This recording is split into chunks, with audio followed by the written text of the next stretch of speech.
الحمد لله الذي شرع الأحكام فبين الحلال والحرام وأمرنا الصالحات ونهانا عن الآثام. نحمده تعالى على ما شرع وسن،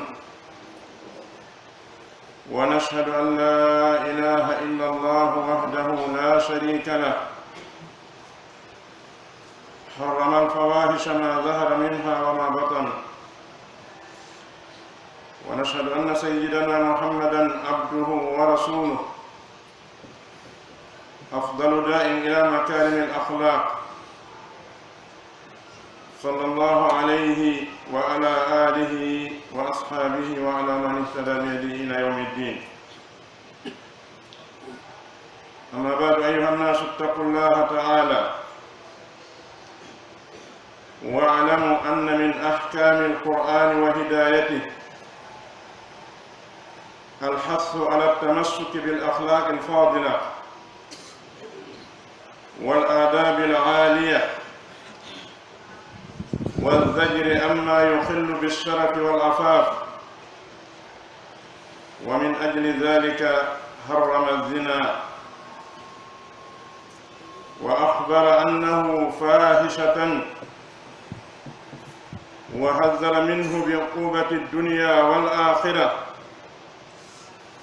قال الله تعالى: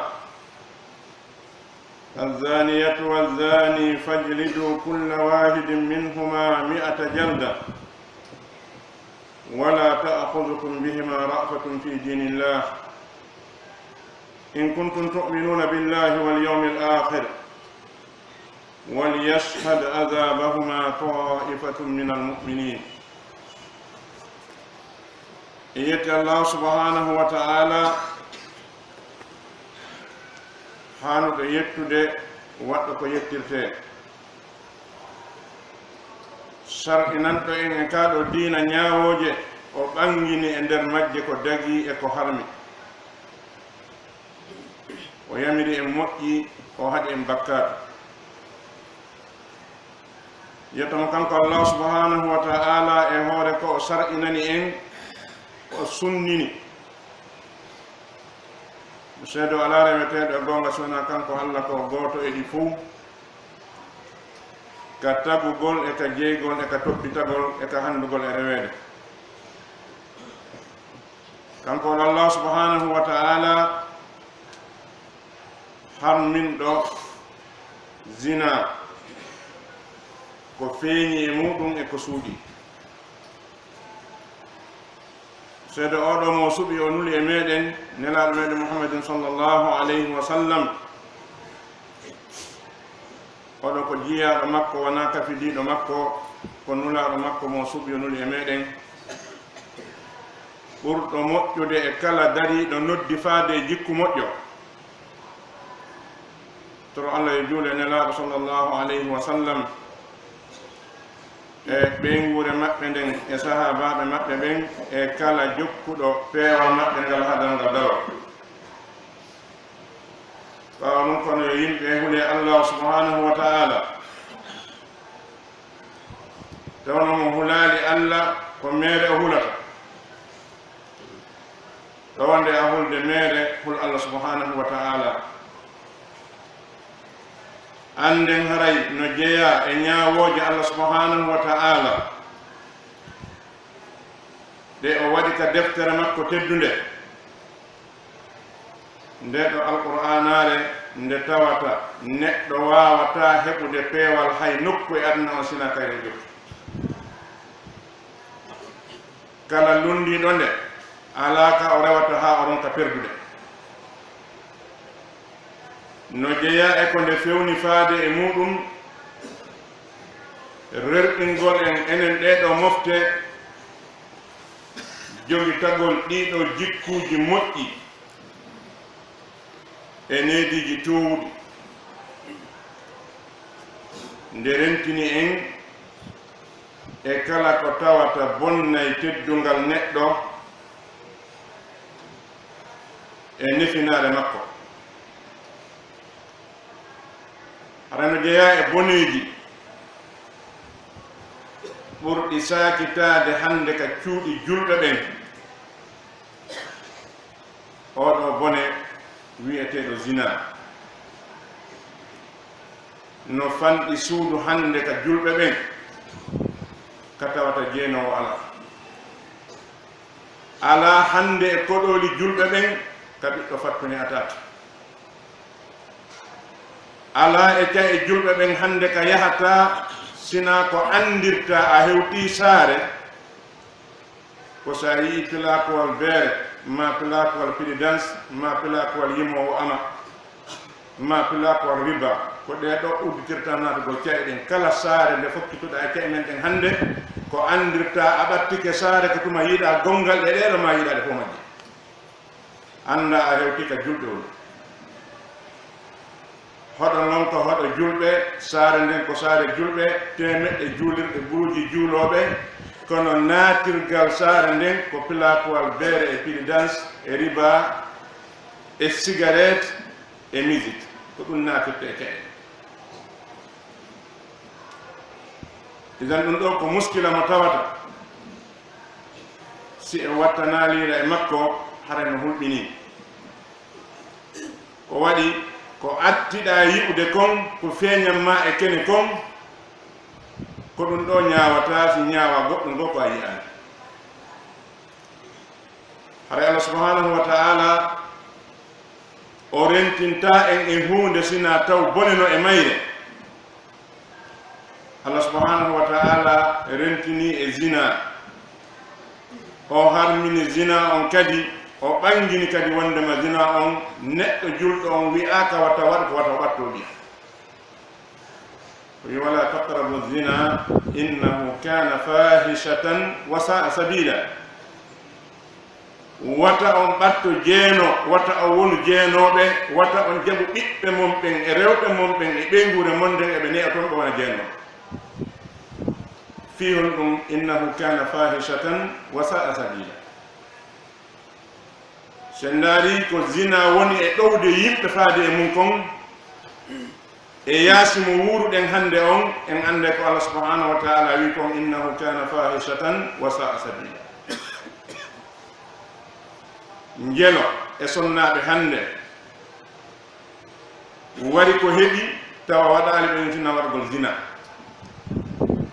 dewle jelu boni hannde tawa ko woni sabu mum ko jeeno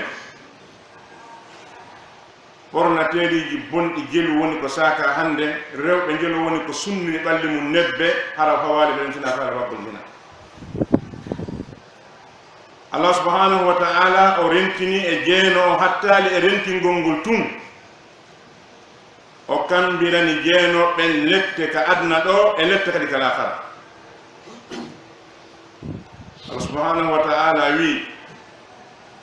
fi ɓeɗo jeenoɓe ka adna ɗo الزانية والزاني فاجلدوا كل واحد منهما 100 جلدة oɗo gorko jeenowo e oɗo sonnajo jeenowo ono ñaawoɓe julɓe ɓen mi yamiri on focce gooto kala e maɓɓe sawru temedere wala ta'khudhukum bihima ra'fatun fi dinillah in kuntum tu'minuna billahi wal yawmil akhir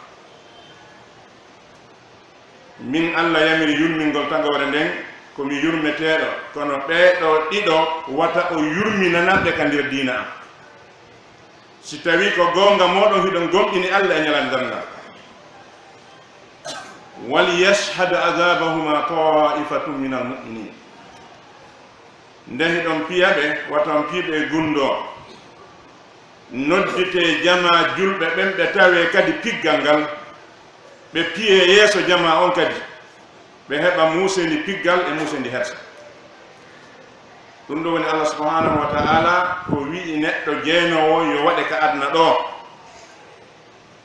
ɗum ko jeenowo mo resali, jeenowo mo resaka. amma jeenowo resuɗo on ma jeenowo resaɗo on, ɓeɗo ɗiɗo Allah subhanahu wa ta'ala ko yamiri ko yo ɓe ire ɓe fiɗe kaɗe ha ɓe maaya. Allah e yaajude yurmede makko ndin fuu so wi neɗɗo rewre ngal laawol ɗo ɗum wonta sina taw golle ɗen ko golle bon. amma lette ɗen ka lahara Allah subhanahu wa ta'ala wi walladina la yad'una ma'a allahi ilahan akhar ولا يقتلون النفس التي حرم الله إلا بالحق ولا يزنون ومن يفعل ذلك يلقى أثاما يضاعف له العذاب يوم القيامة ويخلد فيه مهانا إلا من تاب وآمن وعمل عملا صالحا. ɓeɗo ɓe rewidata Allah e goɗɗum, ɓeɗo ɓe warata wonki e hoore tooñe, ɓeɗo ɓe yimɓe ɓe jeenata ko ɓe woni jiyaɓe Allah. ɗo ko jiyaɓe makko ɓen honno wayi o woni sifade. o wi no jeeya e jikkuji jiyaɓe Allah ɓen no jeeya e ko ɓe andirte wongol ɓe rewidata Allah e goɗɗum ɓe sirkata. wongol maɓɓe ɓe warata wonki e hoore tooñe, wongol maɓɓe ɓe watta zina. o wi kala waɗɗo gongel e ɗiɗo ma waɗɗo ɗiɗo fuu sabu bone riminiɗay. ɓuri heewde kon neɗɗo jeenowo on o waray wonki, ɓuri heewde kon jeenowo on o sirkay. no fanɗi jeenowo mo sirkata, no fanɗi jeenowo mo tawata warta hoore. subhanahu wa ta'ala mo waɗi ɗiɗo o heɓa dongal bakkatu, lette makko ɗen sowidire yawmal qiyama. o heddo kadi e nder lette ɗen hara ko o jaasinaɗo. allahumma sina so o yaawi tuubude rutto faade Allah ɗo e mayde ƴettude ɓe. isan oɗo bone mo tawi ko ɗum ɗa woni joddi makko ndin ka adna ɗo, ko ɗum ɗo woni joddi makko ndin ka lahara, hanana neɗɗo salligotoɗo juula tawa ɗum ɗo no ka makko himo jooɗi de. bal hiɗen anndi nelaɗo sallllahu alayhi wa sallam humpiti e wondema maktubun ala babil janna anti haramun ala dayyus. ka dambugal aljanna no windi panowal ka dambugal ɗon wondema an aljanna miɗo harminanima neɗɗo ñinnowo zina ka ɓeygure mum. pooɗa kufrum ma no jogoɗa jikurol ma ngol ɗon fanca, ɓeygu ma yalta yaha jeeno e arta ɗon, ɓiɗɗo ma o yalta yaha jeeno arta ɗon, hiɗa jooɗi ɗon hiɗa poddo jikru. sikka aroye yawmal qiyama naata ka aljanna ko meɗe wonɗa. a tawayno windi ka damal aljanna anti haramun ala dayus, an aljanna hiɗa harmani kala neɗɗo yiwɗo zina ka ɓengure mum jooɗi fanki. o haalali, o haɗali, o añaali hunde, o wowlali. bal no woodi hande yimɓe nodditiɓe ko makko baaɓe tawa ko ɓe jeenoyoɓe ɗo addantaɓe coggu maaro, ko ɓe jeenoɓe ɗo naɓataɓe hajji, ko ɓe holtintaɓe dol kadi ko ɓe yarata mbatu, ko ɓe ɗo ɓe mantorta ɓe inna ɓiɗɗo an on haɗa ko jina woni golle makko, ko ɗum woni faggoɓe kala ko mari ko. tawa oɗo no salligade juula ko o woni mawɗo gorol on, ko o woni fewjowo on. si yimɓe yehi ha hewtiɗo nder leydi ɓuri moƴƴande ɓe hor leydi ɗi.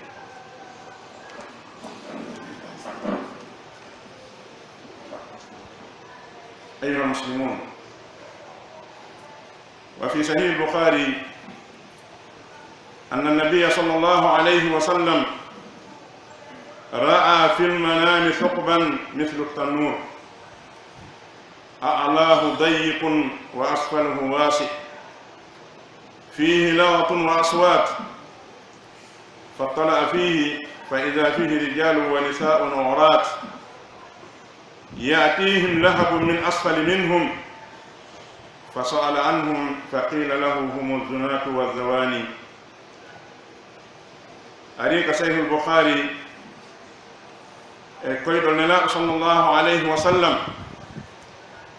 ñande go subhanahu wa ta'ala holluno nelaɗo lette ɗeɗo jeenoɓe ka barzakh kaɓe wona e lettede ɗon ɗo e ganda darade nelaɗo sallllahu alayhi wa sallam ɓe maaki ɓe yi'i nokku no waɗi yolde no waɗi wa fuuru hoore on dow no faaɗi ley on no yaaji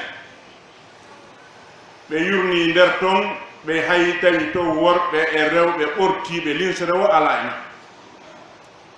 tawi ɓeɗo ɗenɗe yiite no sorto sengole maɓɓe towna ɓe haa dow accide ɓe kippo kadi fiyaake on hawni nelaɗo sallllahu alayhi wa sallam ɓe landi jibril ko homɓe woni ɓeɗo kadi golle honɗum ɓe kadi jokkuno jibril wiɓe mouhammad ɓeɗo woni waɗaynoɓe zina ɓen ka worɓe e ka rewɓe ɗum ɗo woni gurdam maɓɓe ɗan gila ñande ɓe surra ha ñandal ngal de so tawi dakanmi hullere goto ma lere ɗiɗi fawima ɗum ɗo ɓurno moƴƴude haɗa nenema heɓno tummayɗe haɗa mo surroɗa dakanmi gemma hum gotum pet ma dakanmi lere hum gotum pet fawe ma tawa gila ñande surraɗa ko e nder yiite weeruɗa ha ñande enutal hewti ɗum ɗon ko nusul ko marari ndinni wona lette ɗen tawa ko maranaɗa kon fiisa hewti ko jaɓɓorteɗa kon ɓay kala arowoɗo may ko jaɓɓorte ɗum ɗo maranaɗa teddungal ma ha hewta wona ɗo ha daldal ngal hewta ñaawe ndaare ko honto e yiite gonta place maɗa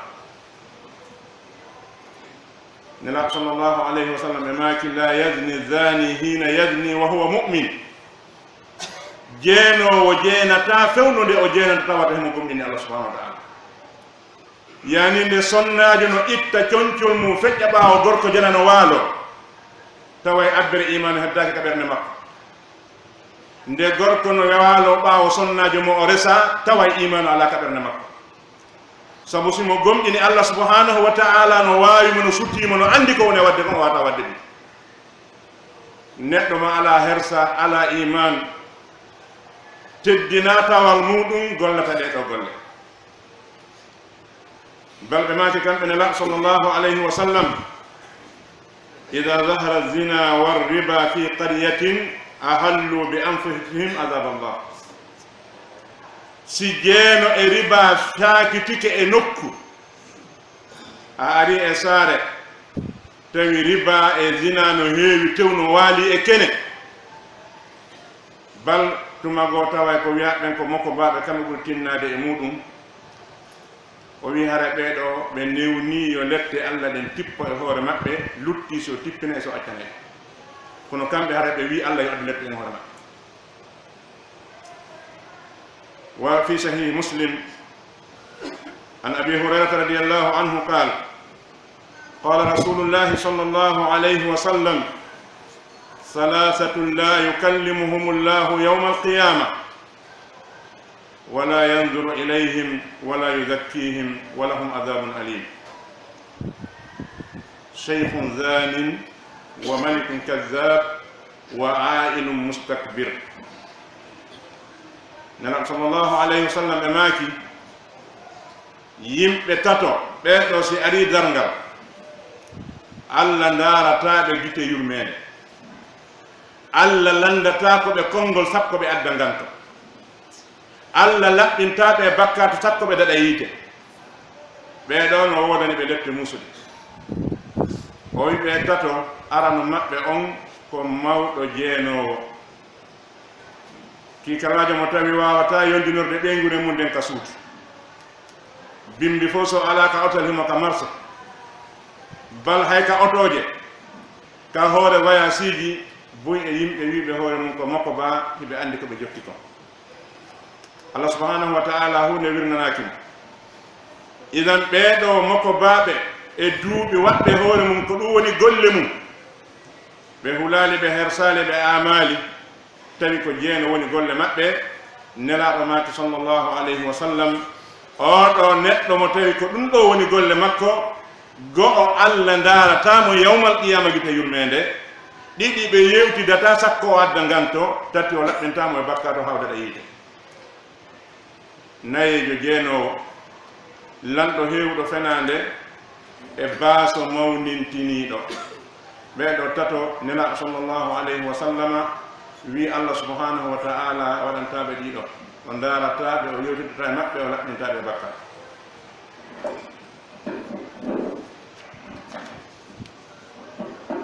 وفي صحيح مسلم عن أبي سعيد الخدري رضي الله عنه عن النبي صلى الله عليه وسلم قال إن الدنيا حلوة خضرة وإن الله مستخلفكم فيها لينظر كيف تعملون فاتقوا الدنيا واتقوا النساء وإن أول فتنة بني إسرائيل كانت في النساء وقال صلى الله عليه وسلم في حديث آخر ما تركت بعدي فتنة أضر على الرجال من النساء. عليك صحيح مسلم أو صحابة النبي صلى الله عليه وسلم أبي سعيد الخدري رضي الله عنه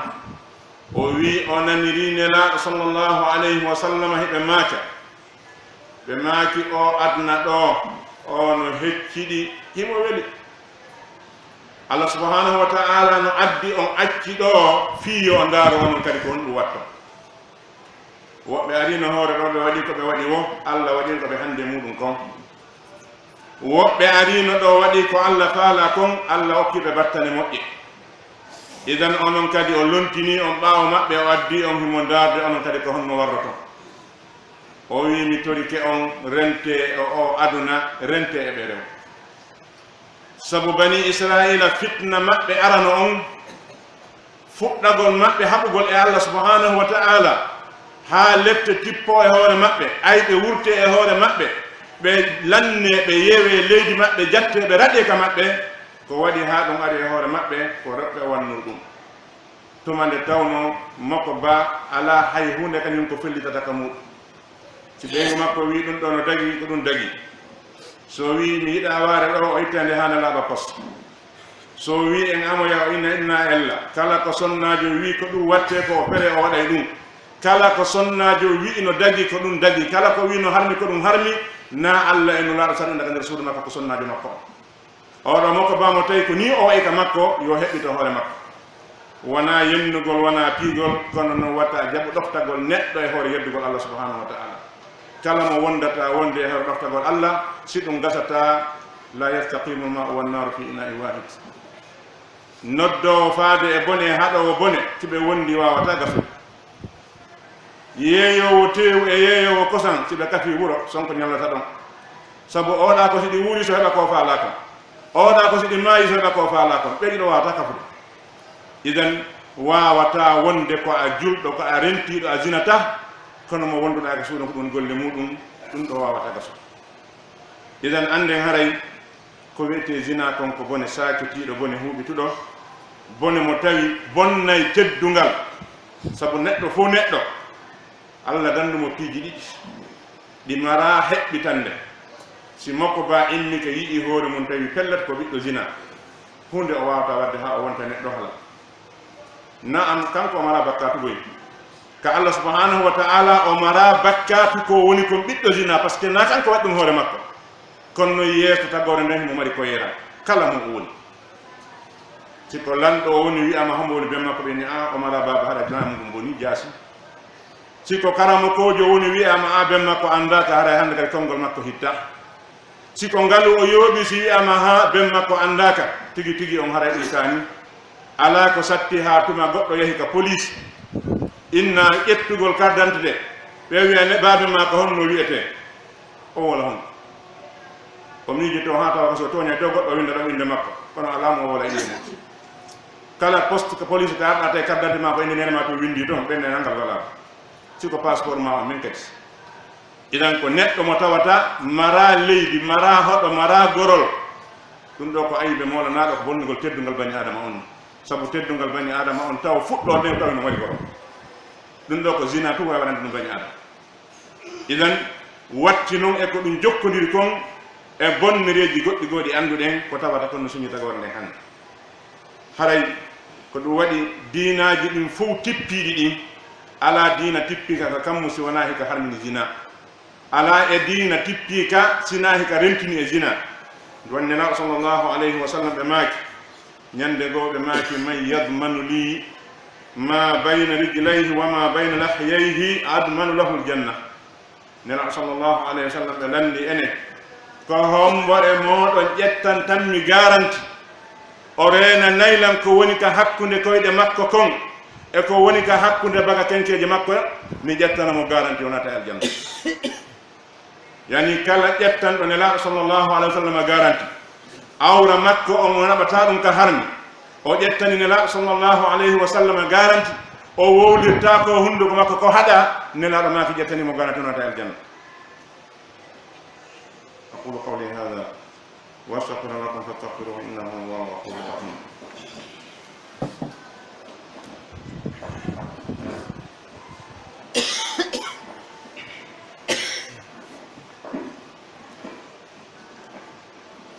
الحمد لله وحده والصلاة والسلام على من لا نبي بعده عباد الله لقد حرم الله الزنا ونهى عن جميع الأسباب الموصلة إليه كاللمس والنذر فلا يحل للمؤمن أن يتمتع بنذر امرأة ليست زوجة له ولا بسماع صوتها أو مس شيء منها لقوله صلى الله عليه وسلم كتب على ابن آدم نصيبه من الزنا فهو مدرك بذلك لا محالة العينان زناهما النذر والأذنان زناهما الاستماع واللسان زناه الكلام واليد زناها البطش والرجل زناها الخطى والقلب يهوي ويتمنى ويصدق ذلك الفرج أو يكذبه أخرجه مسلم يتي الله سبحانه وتعالى قال الله قوته يترون يقول نلا صلى الله عليه وسلم قال نلا متي على مؤير ندو تندنالي نمودم ala bone mo orentinali en e mudum ala mo hanuɗen jokkude ñentinen si wona kanko kala neɗɗo goɗɗo go wiɗo data place ne laaɗo ta waɗa hoore mo ñentiteɗo kanko kadi oɗo ande haray komin ƴakkowanin chayatine goto wawata darade place ne laaɗo wiya kañum kadi ko ñentinteɗo kañum kadi ko adduɗum diina kañum kadi no hana jokkede no hani heɓude fedde jeeɓe ande haray Allah subhanahu wa ta'ala o harmini zina baawde o harmini zina on o harminali tun o hatti ɗon o harmini kala laawol naɓaygol neɗɗo on faade e zina on kadi o harmini zina on gasi yilti kadi o harmini kala laawol naɓaygol neɗɗo on faade e zina on wano memodiral ma ndaarugol ma jentagol hanana neɗɗo julɗo gomɗinɗo Allah subhanahu wa ta'ala nde o udditata gite makko ɗen o meesira sonnajo mo wona ɓeygu makko o daramo dow ha ley o jokkintina miijo makko wirgingo ɗon sa waɗi ɗum haray a heeɓi bakkatu molanaɗo haysi a wattake lowru temedere kono a waɗi zina ɗum waɗi Allah subhanahu wa ta'ala wi nelaɗo sallllahu alayhi wa sallam qul lilmuminina yahuddu min absarihim wa yahfadu furujahum yeeto gomɗinɓe ɓe nde yoɓe hippu gite maɓɓe ɗen ɓe reena awraji maɓɓe ɗin mo wi reena e awra mum hippata gite mum ɗen ko fenade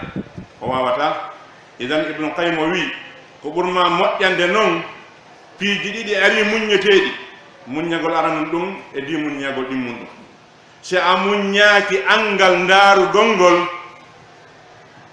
a muññoy to ndaarugol ron ka heɓugol ngol ɗiɗi ɗon ɗum ɓuronde hoyde wonde fotta e on tuy ɗum hippa gite ma ɗen ɓurma newanade a jooɗade ndaaramo gila ka o yaltitito ha o hewta jokkintinamo gite ha o mutoyo yiltoɗa ka wonkima faaleɗa ko faaleteɗa kon muññoɗa ko heɓali kon ɗum ɓuri musude idan sa waɗali ara num ɗon waɗa ɗimmum ɗum ɓayna kala mo yiɗa wawata heɓude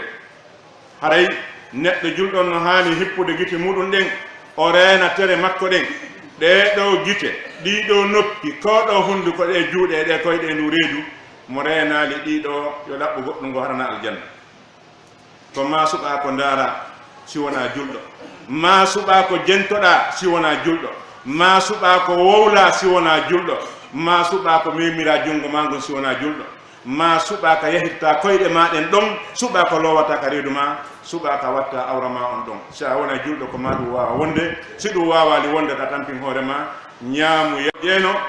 ɗeɗo tere fof wono nenaɗo matirno sallllahu alayhi wa sallam e oɗo hadis mo imam muslim yaltini ka deftere makko ɓe ɓe maaki kamɓe nela sallllahu alayhi wa sallam neɗɗo fof no muuyana geɓal makko ngal e jeeno sikke ala o hawra e ɗum ɗon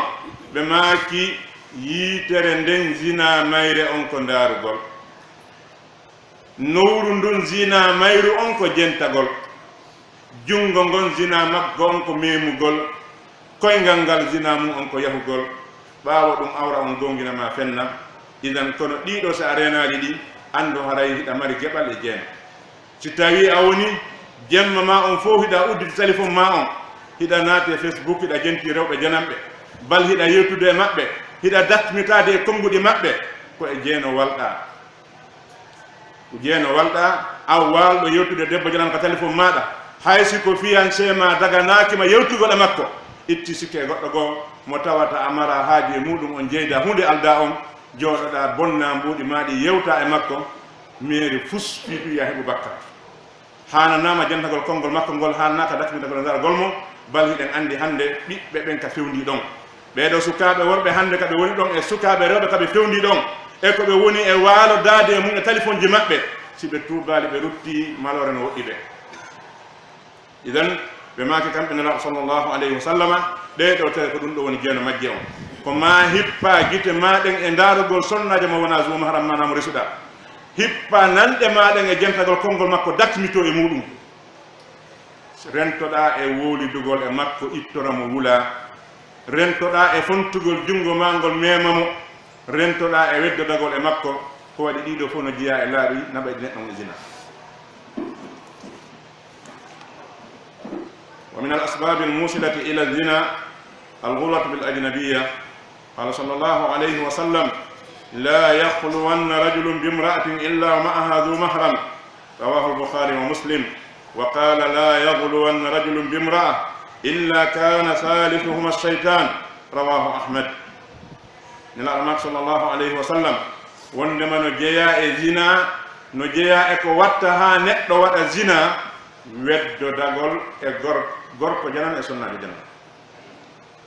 ɗum ɗo no jeeya e laawi zina ɓurɗi yawde ɗin kadi woni noon kaka marché woni kaka oto woni kaka suudu woni kala ka woni dagaki ɓeɗo ƴettayɓe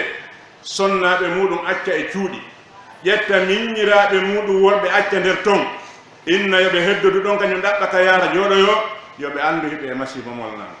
sabu kala bone waɗɗo ɗon haɗa ɓe tawa miñam maɗa wona zu mahram ɓeygu maɗa aha naɓe loosude e nder suudu woturu neminaɓe a ne'ali ɓe accaɓe ɗon inna bone watta ɗum koye wawata wonde idan nelaɗo mak sallllahu alayhi wa sallam wata gorko weddudu e sonnajo sina taw zu mahram makko no ɗon nokkugoɓe maaki sonnajo weddodata e gorko nokkure kamɓe tunɗiɗo sina tammo maɓɓe on ko seytani ɓen andi birsis oɗo abid neɗɗo rewɗo allah subhanahu wa ta'ala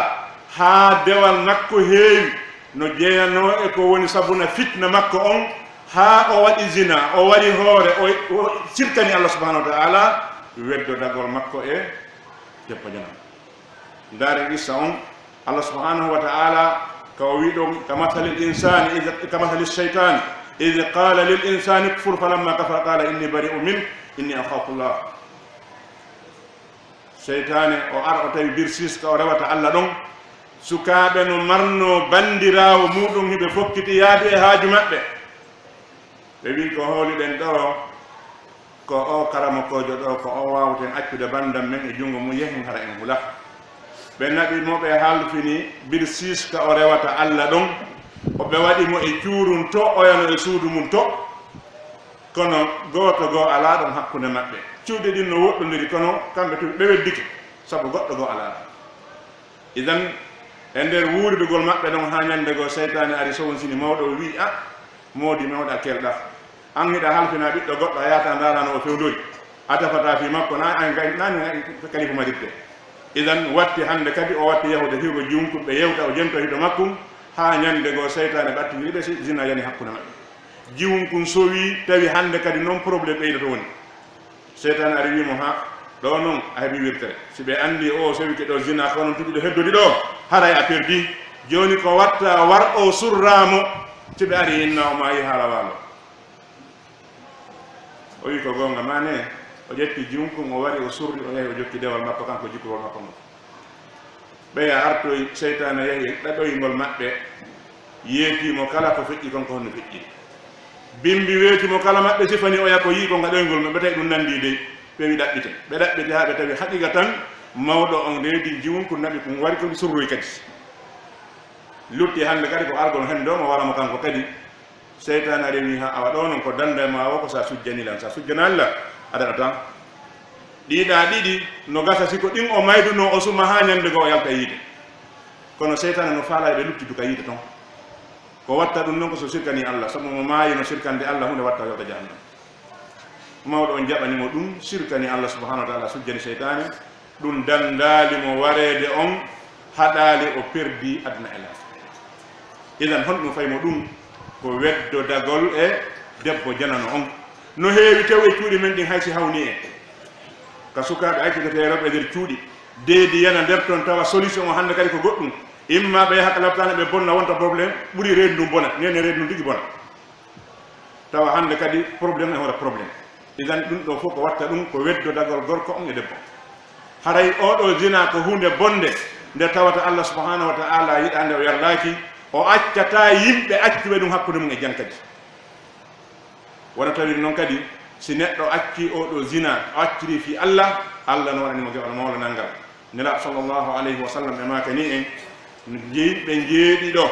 aroyta yawmal qiyama tawi nangue en addama ha ɓattinama hoore koɗe yimɓe ɓen tawa goto fof no lakka lakkere woɓɓe no dendi haka kolɓule woɓɓe haka keeki woɓɓe haka dande mo be embere golle muɗum ɗen ko ɗon Allah subhanahu wa ta'ala sortata yimɓe jeɗɗo waɗoɓe ka ɗowdi ars nden ñande ɓen ɗon ala ka ɗowdi wo woodi e dargal ngal so wona ɗon nelaɗo sallllahu alayhi wa sallam janti e ɓeɗo jeɗɗo gorko tawɗo sonnajo noddi ɗum faade e waggol zina haɗa ko sonnajo tawata kadi siga noddunoɗo yusufu on tawa jawdi no woodi laamu no woodi dambe no woodi himo andi pellet so weldi e oɗo haara haaji makko moƴƴi o daro o yeeto on kanko himo hula Allah subhanahu wa ta'ala o salo wadde zina kala neɗɗo waɗɗo ɗum bi maana sonnajo noddema a waggol zina hara ko haɗuma notagol mo kulol Allah subhanahu wa ta'ala wona kulol police wona kulol piyeede wona kulol ɓengure ma nen ta murtu e hoore maɗa accira ɗum fi Allah a heɓa geɓal ka Allah subhanahu wa ta'ala ɗowdinoyede ka ɗowdi arsa makko ñande danga idan no jeeya e naforeji accugol zina nelaɗo sallllahu alayhi wa sallam maka ni en ɓeɗo yimɓe tato natanoɓe ka fammere hayde nden uddingay ka kan ɗen andi goto maɓɓe on ko accunoɗo waggol zina o acciri saabu kulol Allah o fewti Allah subhanahu wa ta'ala o torimo o wi Allah eɗa andi pellet oɗo sonnajo kaarijo ɓiɗɗo bappa makko o ɗaɓɓirinoɗan jeeno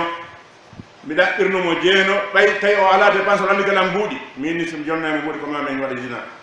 idan hakkude maɓɓe yeehi ha debbo wimo yo hul Allah huli Allah o acci o torori Allah accugol zina on Allah itti hayre nde e hoore maɓɓe ceerno goto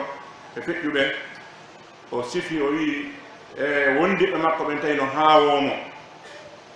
ɓe wimo Aboubacry al miski tawi mo jogui odeur mo juuɓudi o o ɓuura e parfum mo tawata sika mo yiyatake e marché ha wondiɓe makko ɓe landimo ɓe wima ɗe heɓona kaawe an hiɗa ɓuura men ɗo parfum mo tawata men ala yide hono mum mais ala yideɗa pompe parfum hono ɗum woniri mawɗo wi ñande goo sonnajo hiilanno ha men naatoy ka makko ba no haali so o noddama yo andu ko noddaɗam ko honɗum woni toon sa goɗɗo nodde tun jokka no hajoye idan o hiilinmi ha o naadi ka makko min naati tun o sokki baafe ɗe o wi ko mami waɗa zina mawɗo wi mi jooɗi miijitimi pehe ɗen fof ko honno mi rewata ha mi daɗa o miijiti ha o wi jonna so talde mi yaha ka hurgo o e ƴetti so talde jonnimo immindimo kadi e gollowo fiita o dogu o yahi o naati ka hurgo yaafoɗo ɓay o naati ka hurgo o hunti haaji makko on o ƴetti ko hunti haaji ko wuuji ɓanndu makko ɗum fof o yalti nde o yaltuno debbo yimo tun innginimo ramtinimo ka nder suudu to raɗimo few o dogi o yalto hen o daɗɗiɗi sabu ɗum ɗo idan o waaloyi ɓaawo mum o ɗaani o nani goɗɗo no wiyamo e ɗon ngol a waɗi ko gooto waɗaali min urnete adna e laakara subhanahu wa ta'ala waɗe makko odere mo tawata wona pompeteɗo kala ko wiyata mo urde sabu ko o wujino soɓeji ɗin ko fiita waɗa zina idan ɗum ɗo no holli en wondema neɗɗo si acci oɗo zina Allah teddina fiyake makko on ɓen andi Yusuf alayhi salam no jeeya e teddungal makko ngal salagol waggol makko ngol zina tumane debbo lan ɗo winumo yo waɗa zina si wona ɗum o soke o jooɗi o miijiti ha sokede e waggol zina ɓeygu lanɗo mo tawata hande kala ko woni ko e nder misra kanko jeeyi ko faala o ñamata ko faala o wawta ko faala o yaata werdugol e oɗo wonde e makko e ƴettirnaɓe soke kaso yiɗo ɗiɗi moodi mo pesniɗi ko hakkilo gollita ko arna ga o inne ko ɗum ɗa ɓuuri wonnugoɓe debbo kono mo andi ko woni ɓaawa mum kon kala kara no boni ɓuuri kaso ngo o wi rabbi sujinu ahabbu ilayya mimma yad'unani ilayhi Allah sokeedo no ɓuranimmi ko ɓeynoddilan faade muɗum kon o wakkili sokeedo fiita waɗi zina kanko Yusuf alayhi salam idan ɗum no jeeya e ko okkimo teddungal ngal tawata buy e annaba ɓen heɓaali idan no haanani neɗɗo julɗo on rentagol e oɗo zina rentina e oɗo zina e to no o wakkiliri no fiita heege waɗu ka makko o yetto no ngari fiita zina waɗu ka makko ربنا تقبل منا انك انت السميع العليم وتب علينا انك انت التواب الرحيم اللهم ارنا الحق وارزقنا اتباعه وارنا الباطل وارزقنا اجتنابه برحمتك يا ارحم الراحمين اللهم حبب الينا الايمان وزينه في قلوبنا وكره الينا الكفر والفسوق والعصيان اللهم كره الينا الكفر والفسوق والعصيان واجعلنا اللهم من الراشدين برحمتك يا ارحم الراحمين اللهم طهر قلوبنا من النفاق والسنتنا من الكذب وأعمالنا من الرياء برحمتك يا أرحم الراحمين اللهم انصرنا ولا تنصر علينا وامكر لنا ولا تمكر علينا واهدنا ويسر الهدى لنا وانصرنا على من بغى علينا برحمتك يا أرحم الراحمين اللهم نسألك بأسمائك الحسنى وصفاتك العلى وبكلماتك التامة أن تجعل لنا وللمسلمين من كل هم فرجا ومن كل ضيق مخرجا ومن كل بلاء عافية اللهم بدل أسرنا يسرا اللهم بدل أسرنا يسرا اللهم بدل أسرنا يسرا اللهم اصلح لنا شأن بلدنا هذا اللهم اصلح لنا شأن بلدنا هذا برحمتك يا أرحم الراحمين اللهم اغفر لآبائنا وأمهاتنا وذوي أرحامنا برحمتك يا أرحم الراحمين اللهم اغفر لأسلافنا وأفرادنا ولمن سبقنا بالإيمان اللهم من أحييته منا فأهل الإسلام ومن توفيته منا فتوفه على الإيمان واغفر للمسلمين والمسلمات والمؤمنين والمؤمنات الأحياء منهم والأموات برحمتك يا أرحم الراحمين سبحان ربك رب العزة عما يصفون وسلام على المرسلين والحمد لله رب العالمين